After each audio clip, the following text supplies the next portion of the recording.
Hi there, I'm Chris-Rachael with the Austin Post. And I'm Gavin with Fanboy TV. And we are here with Bernie Burns of Rooster Teeth. Hello! And you are in for an exciting interview. Why? Because it's with Bernie Burns. That sets a really, really high level of expectation. Hey, sorry I'm late. No worries. I had no guardian to walk me through the hallway, so I got kind of like jammed up and stuff like that. So. Are you suggesting that people would take one look at you and go, we must touch your beard? That's exactly what it is. The match. So he just took his badge off, so it's all right for you guys. Oh, well. Because I leave my badge on as a pride thing. She just won't do anything with it. Oh, it's a branding thing? But yes. Yeah, I get it. Because we're being very subtle with where we're sitting right here. Absolutely. We wouldn't want to lose the messaging. Yeah. We thought tell me people won't really have any idea where we are. It's the black leather. You can get that anywhere. We could be at like an IKEA showroom. Probably. That's true. Welcome to the IKEA showroom with two men with beards.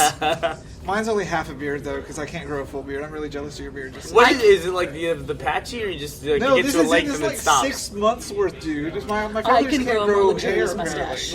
Does your hair do the same thing? Like gets to a level and just stops and stays Yeah, there pretty forever? much. Really? Yeah. So all right. this is it. And I work around a whole bunch of guys, sports guys, who have like thick beards, and I'm like baby beard. I'm like, I don't want to be baby beard, man. I want to be full beard. That's why you had to sit that far away from him, because if he was too close to you, the envy would radiate off of him. I want to tell you, I burned. shaved this down. This is like my B game.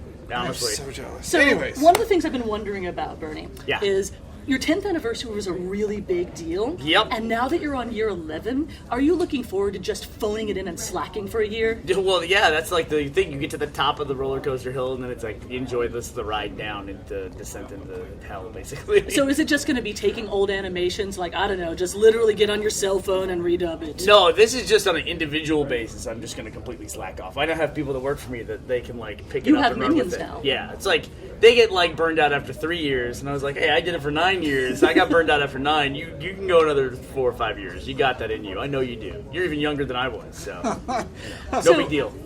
So you seem to, speaking of gathering minions, there's a couple people here I've heard at Exciting RTX. A couple being like, I don't know, around 10,000 or so. Yeah, so we sold 8,000 tickets pre-sale, Mm-hmm. and then we tried to sell anything that we had left over at the door, like for any kind of like people who could make it to town or cancellations and things like that. It was a pretty hot item by the time we opened the doors. I mean, there was no way to get in. There were people who lost badges and we couldn't replace their badges because we just didn't physically have them. Well, wasn't first year like 300, and then your second year 4,000, and now 8,000 plus? Yeah. So the first year was about 600 almost, Okay. like 550. And we had it like in a hotel ballroom. And then the following year, we stepped it up, got the convention center. We went from about 600, 550, 600 to 4,000, and then from 4,000 now to 8,000. So basically, So what in 10 you're years, we're saying going to is- be 1.5 million. I was going to say by 2020, you will be the city of Austin. Pretty much. we would hope. You know, actually, the thing we're looking at is we put on the roadmap and we're looking at it. We're now actually considering the size of the convention center as a limiting factor in the whole event. Because the gaming space is just getting bigger, people are watching more and more content online, so it just seems like the growth potential for this is amazing.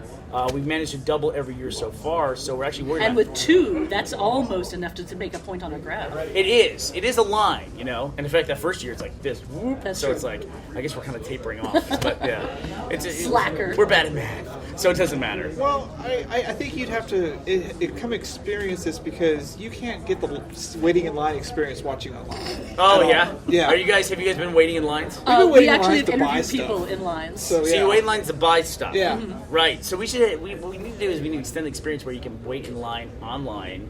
So Yes. people understand. Like a queue just to watch would be awesome. We make jokes, but there's actually places where you can go to do that online. The DMV here in Austin, actually. They have an online line? Yeah.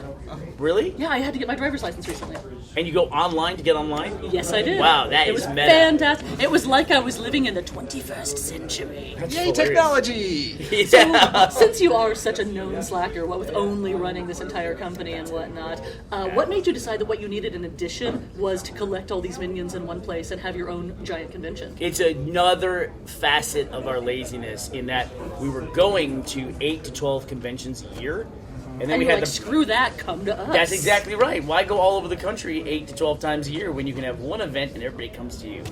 That's a I smart way to do approve. it. That's thinking with smarts. That's what that is. So, about what is this costing the company a year? Are you actually know- making money off of it, or is this sort of a hemorrhaging cash for you? Last year we were looking to break even and didn't quite get there, so it was a promotional event. Yeah. But it is something with the trajectory and with volume. you do get a lot of efficiencies. I mean, last year we had a lot of special guests. We didn't have quite the ticket head count that we did. We were trying to convince new exhibitors to come to a new show. They have a crowded calendar too, so we had to convince them to do that. We had some really great partners that helped us out, 343, Microsoft, some local companies as well. And so this year has been, now that it's an established event that's on the calendar, people know what it is, they know the value of it, and so it's really starting to take off. I've heard plenty of people, not just downstairs, say that they feel like this is a really good potential to be our PAX. Would you agree with that? Although maybe we can't legally say PAX for that. We're gonna bleep that out. No PAX. I hope it's the next PAX. Well, PAX is an enormously successful event. We've been at literally every iteration of PAX, going all the way back to 2005 was the first one. Oh my God, the time! I know, it was. I mean, that was like eons ago. That was almost like the first one was almost like in a hotel ballroom. Was it? Yeah, and, it was like one exhibit hall. And now they're on two coasts. And now next month, actually, we're going down to Australia. They're opening PAX Australia. But look, we're from Austin. You guys are from Austin. Yes. That it's, people always say, oh, we have to have a West Coast event, we have to have an East Coast event. It's like, what about the rest of the country? The great flyover zone, as I like to call it. Well, yeah. Well, Texas we have 3 of the top 10 cities in the nation in a triangle right here. And Austin's right in the middle of all that. Perfect. Yeah. So why do you think... We get away from Houston a little bit. But who can blame us? It's funny you say because there's always conventions in Texas, but they're like all over the place, and it's just nice to have... They should all be in Austin, is what we're saying. It's nice to have a central place because I don't go to the east of the coast. I mean, I don't want to do that. Yeah. So now listen, I don't know if I agree with you on that. As someone who lives in Austin, every other convention can go away except for ours because I live in a part-time down by Zilker. It seems like every other weekend there's a music festival and I'm in gridlock traffic. You could live way up in Pflugerville and never have to worry about traffic. I could do that. You're right. That is an option that's on the table. Round Rock. Yeah, Yes. Georgetown. Yes. Yeah, but then you have to travel into town. No, golf. He has a golf cart that is actually carried by a group of 4 people that are painted entirely gold, right? Yeah, you see me around town. Yeah. It's a unique experience. Wow, So- I wanted to be one of those guys at one point in time. You're just not in good enough shape to carry his golf cart. No. Just watch Craigslist. It's true. I'll be always stalking on opportunities Craigslist. coming up. So you are here in Austin, just as exciting. I know that you all know who Fanboy TV is, really, much more than knowing who Bernie Burns is. Yeah. Why doesn't Austin know that Rooster Teeth is I'm here? just a fanboy on TV. That's all I am. Why doesn't Austin know that Rooster Teeth is here? Yeah. Good question. Don't know. I don't know. It's interesting to us, especially when we were going to PAX, that we could fill a 6,000 seat panel there. And we would come back home, and it's like Austin was, it was hard to get. Yeah, but it's getting better now because actually we decided that's on us, not on anybody else. So we're making a bigger effort. We're trying to show the city that we're one of the largest online video presences in the entire internet, on the entire web, and building this event and growing it and working with the city to do that. That just puts it on the map. We're not going to, it's easy to sit back when we have one part of our business that is successful to just sit there and expect everyone to come to you. It doesn't work that way. Yeah. You guys know that. You'll just have to make do with that whole international audience. That's it. We're huge in Japan. Literally, we knock down buildings.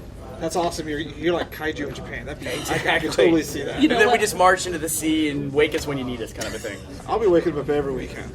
That's a fun. Now, before we go, do you have an evil, wicked tyrant laugh? That's true. We were really we will join you in this if you need. No, I'll We give can do it a go. We can take it one Give it a turn, go. take it in turns. Okay, so what do you want? We're looking for like a the belly. wicked, evilest laugh you have. You want like a demonic possessed Yes. by demons? Yes. That is enslaving other minions? He wants the demon thing. I want an evil overlord laugh. Yeah, like a super villain. Super villain. Like, So- this is your lair. I got a lot of these You laughs. rule it. I got a lot of these laughs. Okay, so Here's your first I want to one. make sure we nail it right. I want to get the flavor right. Okay. Something kind of demonic, maybe Hellspawn, in charge of an overlord of many different hellish minions. Yes. Maybe marching into battle, or just like everyday Yes, experience? marching into battle. Marching into battle. Okay, Yes. so I just want to hear him laugh at Hellspawn overlord, lots of hellish minions marching into battle. Yes. Ready? All right, yes. Yeah. Okay. Here we go. I'll give this another I was shot. like, I was sold. All right. Here we go. Ready? From the diaphragm, sir. Monty, what's your backup on this? I could totally see him in his office doing that every day. Oh, every day. Get to work. That's on cash counting day. I think we should actually just turn that part into a Vine video and just have him cackling on it. Over and over. It might be the first Vine video I've ever watched. In that case.